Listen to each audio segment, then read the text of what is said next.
ये गांव इस बाढ़ की कटान में 3-4 गांव चपेट में है और हम लोग ये चाहते हैं कि किसी तरह से गवर्नमेंट द्वारा, सरकार द्वारा, प्रशासन द्वारा, शासन द्वारा इसको प्रबंधित किया जाए ताकि कटान थम जाए। नदी के किनारे पर ये सरजू नदी का कटान बढ़ ही रहा है और गांव जो करीब में है वो कटने के तादाद पे है। रोकने का तरीका अभी फिलहाल जो दिखाई दे रहा है, इस तरह से हमें नहीं लगता कि गांव को बचाया जा सकता। और अस्थायी ठोकर बनेगा तो बन सकती है, नहीं तो अभिवृद्धि जो रुद्र रूप लिए तो हो सकता है कि ये समाप्त भी हो सकती है। नमस्कार दोस्तों, श्रेष्ठ यूपी देख रहे हैं आप। मैं हूं आपके साथ हर्ष भारद्वाज। बलिया में घाघरा नदी के कटान से कई गांवों पर संकट के बादल मंडराने लगे हैं। नदी के दिन प्रतिदिन बढ़ते जलस्तर ने गांव वालों की चिंता बढ़ा दी है। अब तक सैकड़ों एकड़ जमीन कटान की भेंट चढ़ चुकी है और ना जाने कितनी जमीन अभी घाघरा नदी लील लेगी। हैरानी की बात तो यह है कि ग्रामीण मानसून के बहुत पहले से ही अपनी जमीन को बचाने के लिए स्थायी ठोकर बनाने की मांग कर रहे हैं। बावजूद इसके जो काम किया जा रहा है उससे खाना पूर्ति से ज्यादा कुछ और नहीं कहा जा सकता। हम जानने की कोशिश भी करेंगे कि क्या स्थिति है और बाढ़ विभाग के द्वारा जो तैयारियां की गई कितना जायज है। जी, क्या नाम है सर आपका? सर, मेरा नाम उमा शंकर, मैं खरीद का रहने वाला हूँ।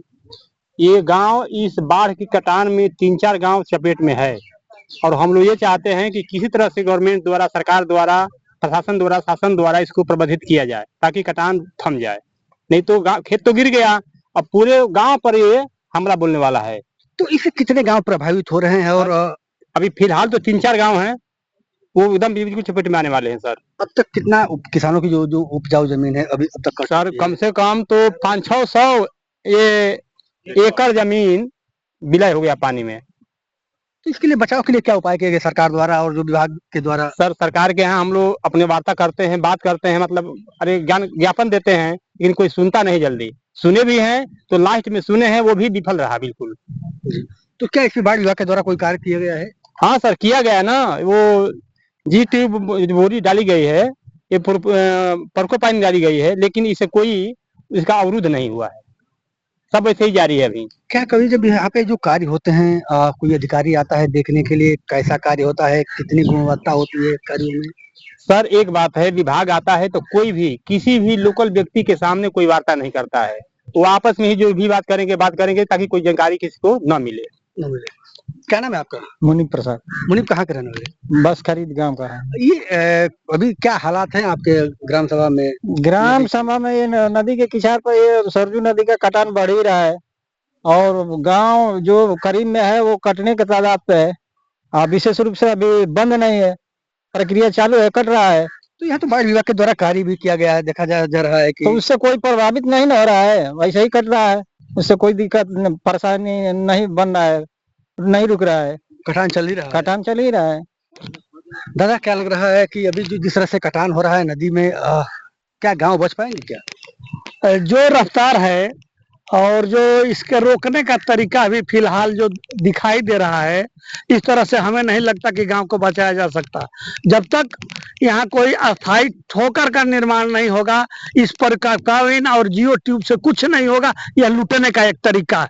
लेकिन सरकार तो कह रही है कि गांवों को बचाने के लिए काफी प्रयास किया जा रहा है, करोड़ों रुपये पानी की तरह नदी में बहा दी जा रही है, लेकिन फिर भी आखिर जो किसानों की जो उपजाऊ जमीन है वो नहीं बच पाती है, जो गांव है वो नहीं बच पाते हैं। तो आपके सवाल में ही उत्तर है कि जब सरकार ही कह रही है कि सब पैसा लगाने के बाद ये फेल हो जा रहा है, तो हम इसका जवाब क्या दें? इसका जवाब यही है कि यह जो भी है आपका जो प्रयास है सब नाकाफी है और इसके लिए अस्थायी ठोकर ही इसकी मूल व्यवस्था है रोकने का। जब तक उस पर नहीं जाएंगे तब तक ये लूटने का केवल तरीका है।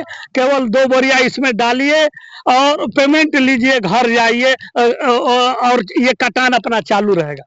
तो कैसे गांवों को बचाया जा सके? गांव को बचाया जा सके जब तक प्रशासन और शासन नहीं चाहेगा, गांव को कौन बचा सकता है? और शासन प्रशासन जब तक इस पर अस्थायी ठोकर का निर्माण नहीं करेगा, कैसे बचेगा? लेकिन अभी देखा जा रहा है कि इसमें कितना लगभग भुगतान किया जा रहा है अभी, जैसे कार्य? अभी जो हम लोगों को पता है कि 2.5 करोड़ रुपए का यह जियो ट्यूब का जो प्रोजेक्ट था वो यहाँ लगाया गया है। अभी पूरा लगा कि नहीं लगा कि आधा लगा, ये तो विभाग बताएगा कि हमारा प्रोजेक्ट कहाँ तक था। लेकिन हम लोगों को जो मालूम है कि 2.5 करोड़ रुपए का ये बजट था और ये प्रोजेक्ट था, और कितना काम हुआ ये विभाग बता सकता है कि ये पूरा काम हुआ था कि अधूरा काम हुआ था। लेकिन यह कोई काम इस कटान के अवरोधक के लिए सफल नहीं रहा। तो जो पैसा जो आया बाढ़ के बचाव के लिए, गाँव को बचाव के लिए, तो कितना कारगर रहा? अब तो कह ही रहे हैं कि एकदम नाकाफी है यह पैसे का।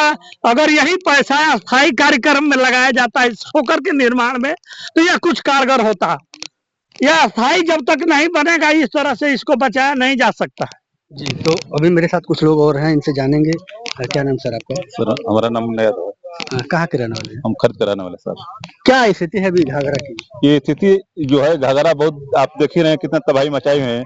किसानों का टोटल जमीन 4 गांव का जमीन तो गिर गई, और एक चमार बस्ती है यहाँ से बस 100 मीटर के दूर पे, वहाँ 100-150 घर हैं। उन लोगों के गांव में जमीन नहीं है, यहीं पर अपने अपने खेत में डाले हुए हैं। अगर 100-150 मीटर और गिरा देगी तो इन लोगों का ये नहीं है कि अपने बीवी बच्चे लड़के को लेकर कहाँ जाएंगे। आखिर जिस तरह से नदी अपना रौद्र रूप दिखा रही है, कटान जिस तरह से करे, किसानों की उपजाऊ जमीन कट रही है, उससे क्या लग रहा है कि क्या दलित वर्ग भी बचाया जा सकता है?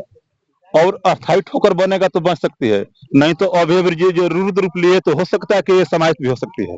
समाज भी हो सकती है। जी। कितना लगभग अब तक किसानों की खेत जो उपजाऊ जमीन है चली गई होगी नदी में? कम 600 एकड़ जमीन ये है सर, विलीन हो गई। विलीन हो गई। जो बाढ़ विभाग के द्वारा जो काम किया गया, कितना कारगर साबित हुआ? वो तो कुछ 0 बराबर है सर, 0 बराबर है, उससे कुछ भी नहीं हो रहा है।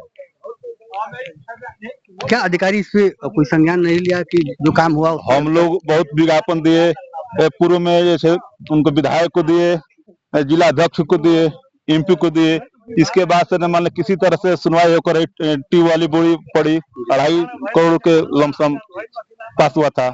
तो ये थे हमारे साथ गांव के कुछ लोग मौजूद थे जिनसे जानने की कोशिश की, और इन्होंने ये बताया कि जो विभाग के द्वारा काम किया गया वह काफी नाराजगी साबित हो रही है लोगों के द्वारा। देखिए अभी हम दिखा रहे हैं कि ये अभी जो ट्रैक्टर ये आ रहे हैं, इससे ये जो जो पेड़ों की जो झाड़ियां होती है इसको लाकर यहाँ पे कटान के लिए रोकने का प्रयास किया जा रहा है। लेकिन हकीकत तो यही है कि बाढ़ विभाग लाख कोशिश करे, नदी अपना रौद्र रूप दिखा रही है, और जो सरकार के द्वारा लगभग जो गांव के लोग जो बता रहे हैं कि 250 करोड़ ये नदी पे खर्च किया गया था, जो 0 टैग की बोरी से और पर्कोपाइन के द्वारा यहाँ पे निर्माण नदी को बचाने के लिए, जो किसानों की उपजाऊ जमीन बचाने के लिए प्रयास किया गया, वो सारा विफल रहा। बलिया संजय तिवारी, श्रेष्ठ यूपी।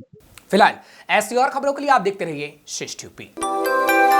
यूपी की हर खबर देखने और उनसे अपडेट रहने के लिए हमारे चैनल श्रेष्ठ यूपी को सब्सक्राइब और लाइक करें। साथ ही बेल आइकन को दबाना ना भूलें, जिससे हमारे हर वीडियो की जानकारी आप तक पहुंचती रहे।